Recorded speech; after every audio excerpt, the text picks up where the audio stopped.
আল্লাহ পাক তার প্রতি রহম করুন যে আমার এই কথাগুলোকে অন্যের কাছে পৌঁছে দেয়।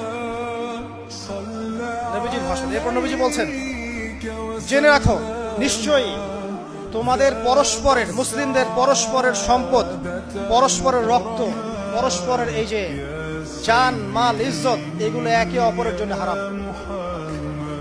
মুসলিমদের পরস্পরের রক্ত, পরস্পরের ইজ্জত সম্মান একে অপরের জন্য হারাম, এর হানি করা একে অপরের জন্য হারাম। ঠিক যেমন আজকের এই দিন হারাম, এই শহর হারাম, এই মাস হারাম। নবী করিম সাল্লাল্লাহু আলাইহি ওয়াসাল্লাম বলছিলেন, জেনে রাখো তিনটা বিষয়ে যেন তোমাদের অন্তর কখনো খেয়ানত না করে। তিনটা বিষয়ে তোমাদের অন্তর যেন কখনো খেয়ানত না করে।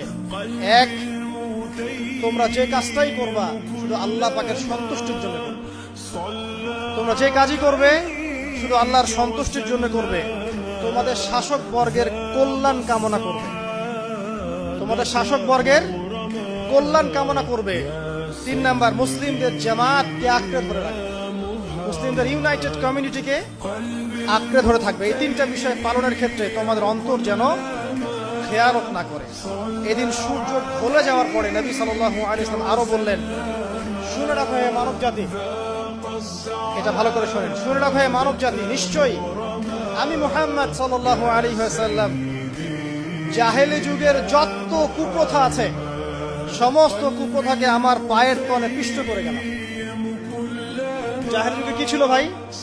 শিরিক ছিল, সুদ ছিল, মাদক ছিল, নারীর অবমাননা ছিল, কন্যা সন্তানকে দাফন করা হতো, রক্তক্ষয়ী, হানাহানি, মারামারি, কাটাকাটি ছিল। এগুলো সবকিছুকে আমি আমার পায়ের তলে দাফন করে গেলাম। এটা কি দাফন হয়েছে?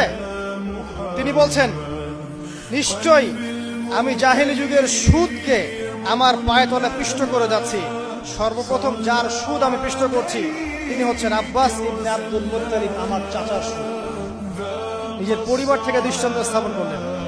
তিনি আরো বললেন, হে উপস্থিত জনগণ, তোমরা মেয়েদের ব্যাপারে সতর্ক থাকবে এবং তোমাদের স্ত্রীদের ব্যাপারে সতর্ক থাকবে, তাদের হকের ব্যাপারে সতর্ক থাকবে, কেননা তোমরা তাদেরকে আল্লাহর কালিমার মাধ্যমে হালাল করে নিয়েছো। অতএব তাদের ব্যাপারে তোমরা সতর্ক থাকবে।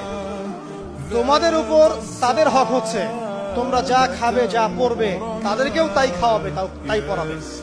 আর তাদের উপর তোমাদের হক হচ্ছে তারা তোমাদের বিছানায় এমন কাউকে আসতে দিবে না যাদেরকে তোমরা অপছন্দ করো।